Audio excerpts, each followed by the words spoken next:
Hi Taurus, welcome to Sophquest. I'm Spence. Welcome in if you're new and welcome back if you're a subscriber.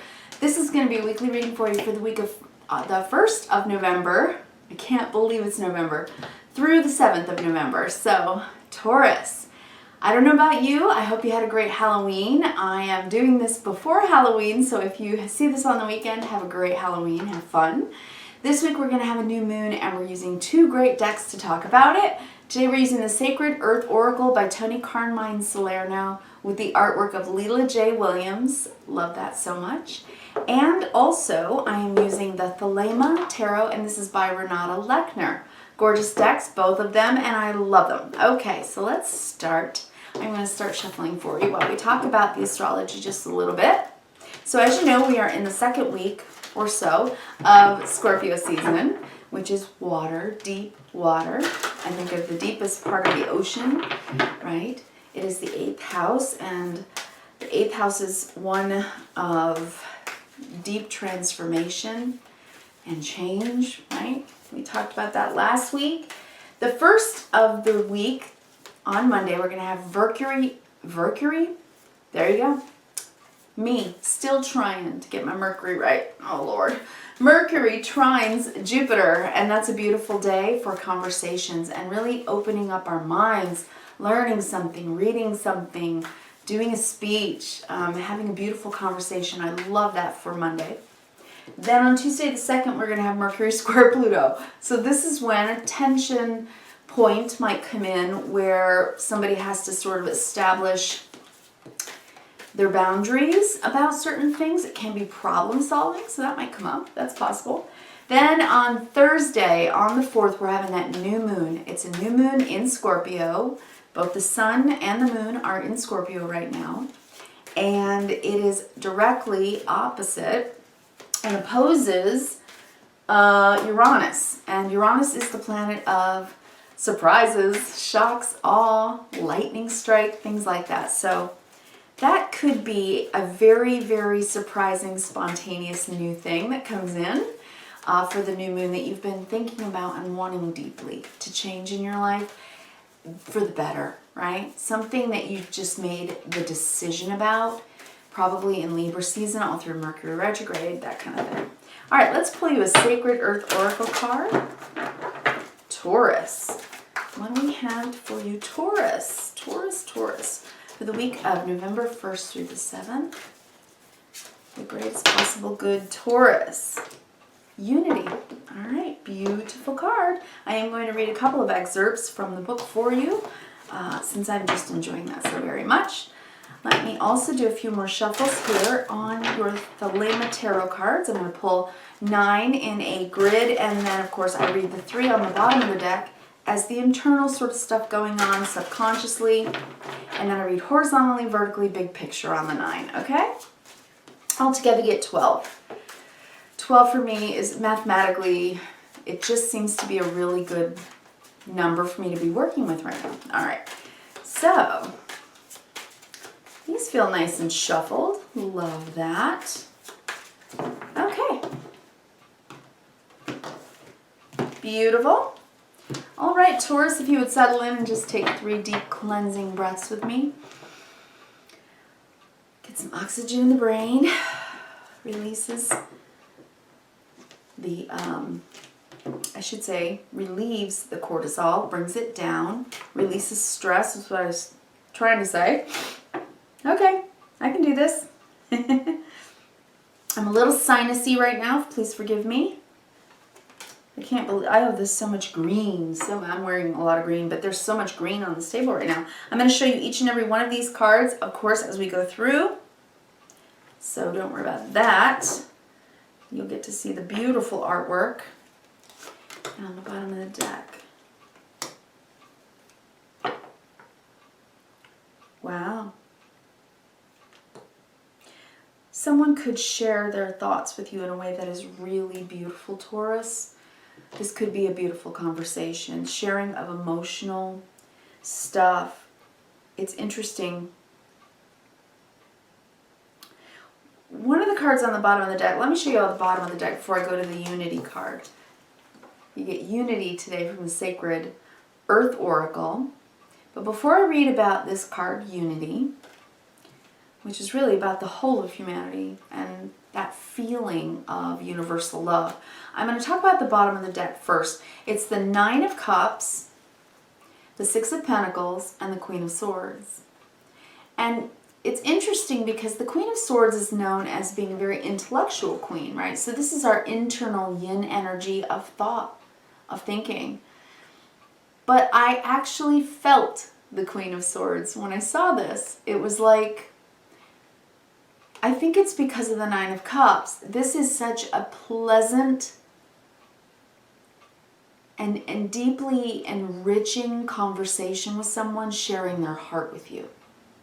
It could be you sharing your heart with someone, but it's something you wanted, okay? It's able to truly share and care in Scorpio season, which I think is a season of deep, abiding, sacred trust and love, right? It is. It's devotion and dedication. It's trust. And so this is sharing with someone, probably through conversation, how you feel, because you trust them and they trust you. That's so beautiful. So I see that first. So while I'm taking a look at your 9, just take a couple more deep breaths with me, Taurus, while I take a good look at this, and then I'm going to read from the book, Unity. All right. I think it's the last. It is the very last card in this book. All right, let me just, while you're looking at this beautiful card, let me just take a look at your spread.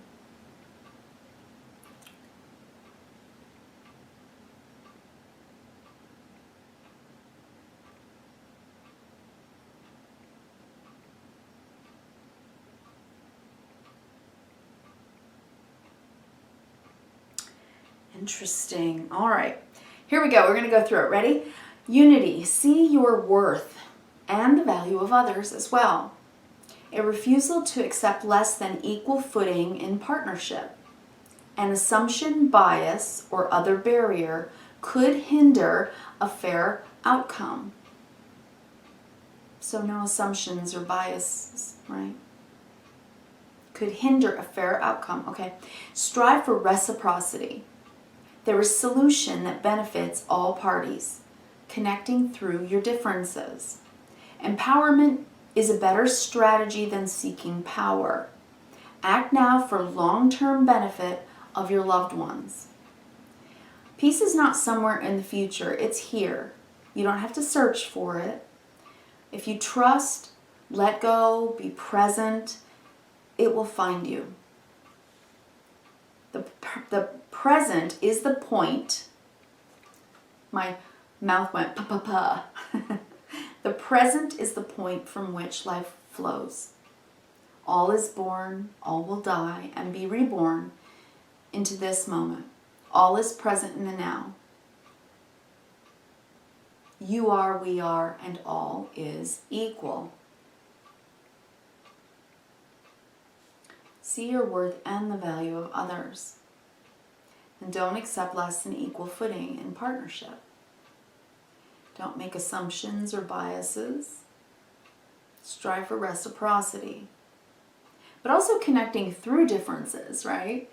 Because at this new moon, interestingly enough, it's a new beginning, and it is, because it's in the season right now that it's in, its new moon is Scorpio.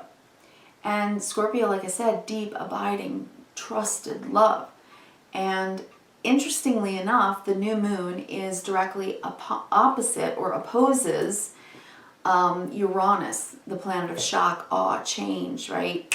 Immediacy and spontaneity. So something quick could change, right, this week. That's just kind of the nature of what the astrology is saying.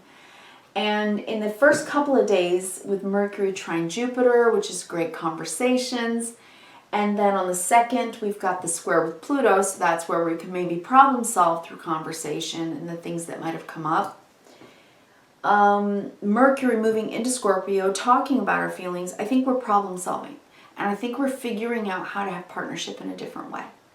And not just partnership with our loved ones or our mates, our soul mates, or, you know, husbands, wives, lovers, but also in partnership in really dealing with any relationship where, you know, to each his own, right? Where we treat each other as equals at all time.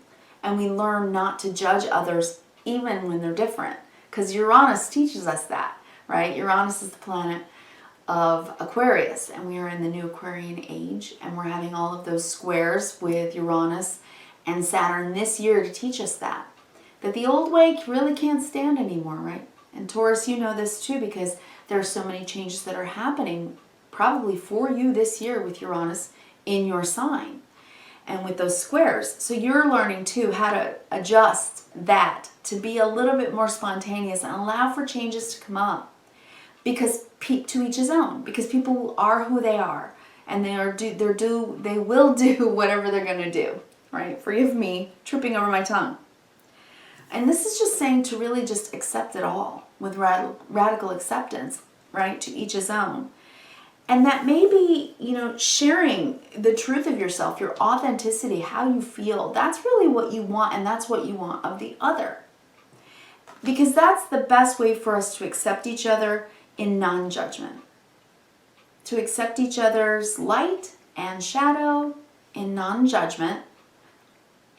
You know, you do you, I'm doing me, and we get along that way because of it. So this new moon right now may be a new and deeper feeling about how you have relationship and how you ground that. How does that play itself out?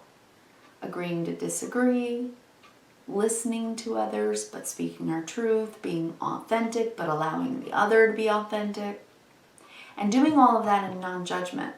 So maybe the new moon in Scorpio is really about beginning to feel differently about making and accepting the changes that are happening, not just in our lives, but kind of across the planet, while allowing for everybody to truly be individualistic.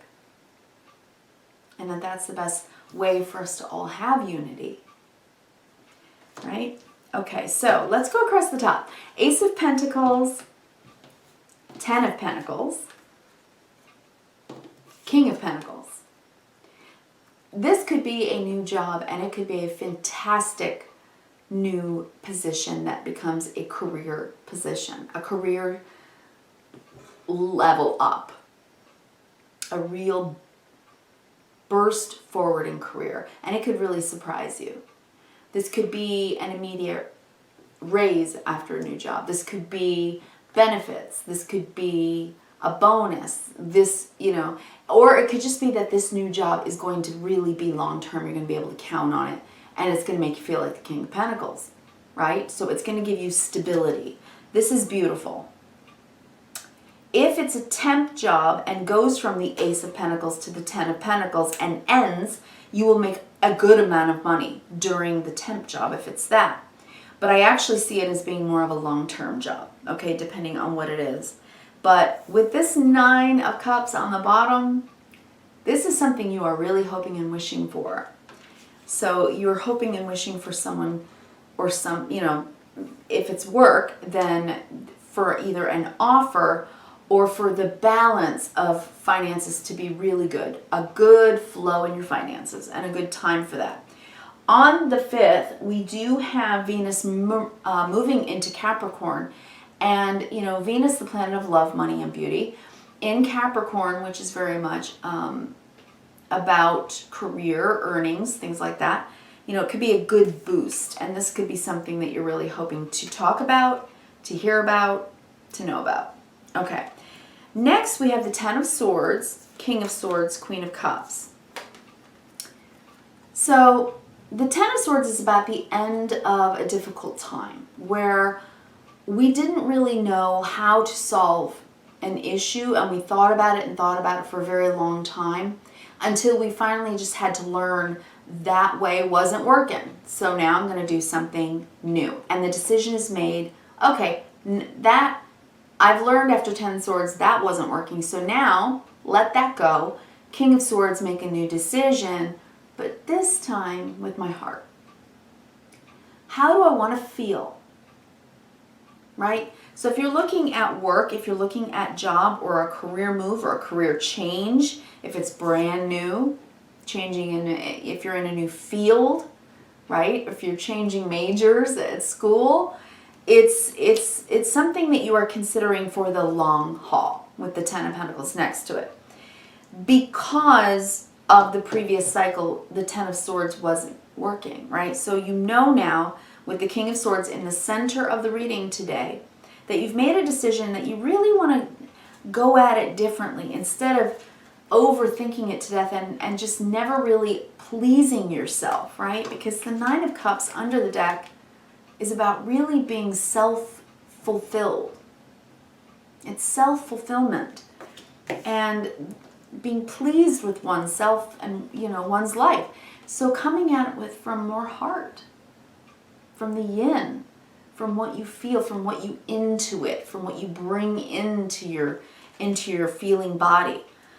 So yes, yang, thinking and making decisions, yin, but internalizing it and doing it from both, right? From both sides of self, the thinking and the feeling sides of self. That is how you're going to make the best decision about how to go forward with this incredible opportunity, because that top line is an incredible opportunity. And with unity, honestly, I think it's just about who do you want to spend your time with and why. Who are you comfortable with? Who do you like? Who do you spend time with that makes you feel comfortable and relaxed? Somebody who you can be your true, authentic self with. Someone who accepts you, someone that you accept. People in an environment, if it's a job, with the people you can get along with. Everyone having value.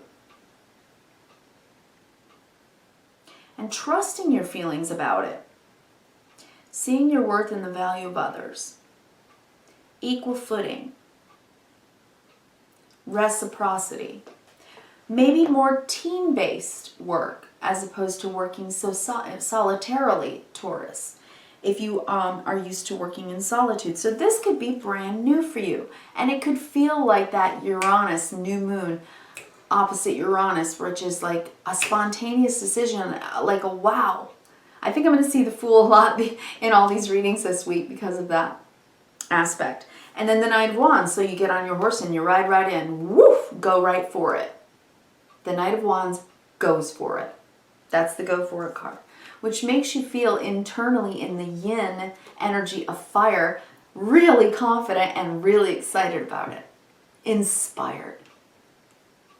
This is a new beginning that you go for that really makes you feel inspired. So if this is a new job or even a new relationship, this is something that you are going to feel. It's going to feel great under the deck. Nine of Cups. It's what you've been wanting. It's what you've been waiting for. It feels like reciprocity. It feels like equanimity internally and equality externally. It feels good. It feels balanced. And you'll just know. The one thing about the Queen of Swords, remember I said it's about feelings more than even intellect. It's because this particular archetype feels her thoughts and thinks about her feelings. That's the Queen of Swords, right? It's like she knows because she feels it. She's very intuitive as well as intellectual. So she thinks about it and gives it a good, long, hard look. But in the end, she kind of goes with her gut because she feels it. She's intuitive. So she or he. So this is you using your intuition about what feels good to you, what feels like fairness, equality, equanimity, where both sides of self feel comfortable. Letting go of the past disappointments, right? So that you can kind of get that zhuzh back, right? Ace of Pentacles is a beautiful new beginning with something that can last. So whether it's a new relationship or a new job, I'm really seeing so many pentacles and swords, wands, cups. This is well-rounded. You are you're getting a really big picture kind of thinking, feeling week. In other words, all the elements are there for you to make a good decision or to just kind of integrate the newness. If this is a new beginning that's already begun for you, then you're going to start to really integrate it this week. And if it's coming this week, this new thing, again, it's going to be one that you can integrate well into your life pretty quickly because you've learned from the past what doesn't really work for you anymore. In 2021, it's a whole new world. And I think you've learned that. So you're willing to take maybe a shot at something new, something a little different, something that Uranus may bring as a surprise. It may feel spontaneous. And then you may look at it and go, oh boy, this looks like a really good opportunity. I may need to make a decision on this. I think I might just go for it. Again, when we're talking about Venus moving into Capricorn, it could be love or money or both. Okay? Seriously. Then King of Pentacles. I mean, this is doing very well. Financially, feeling good emotionally, and feeling confident because of that. Because of both. Feeling grounded emotionally and feeling pleased about what you've done in your life, the decisions you made in your life to get grounded, to feel more stable. So, what a beautiful reading, because whatever this is for you, Taurus, I think you're just going to feel one with everyone and everything. I think you're going to get back into balance again and feel like yourself again. It's kind of like heart, body, and soul. Heart, mind, and body. However you want to see it. I think this is a beautiful week for you. I really, really do. Just try not to get caught up in going back and forth over the past. Try to let this go as easily as you can. Forgive yourself for not being able to solve whatever problem that was in the past. And accept the new as a gift. A real gift. That's beautiful. And then I think you're going to feel that sense of equanimity again. All right, Taurus, I wish you kindness, reverence, and gratitude every single day. And I'll be here for you next week. Thanks so much. Talk to you then.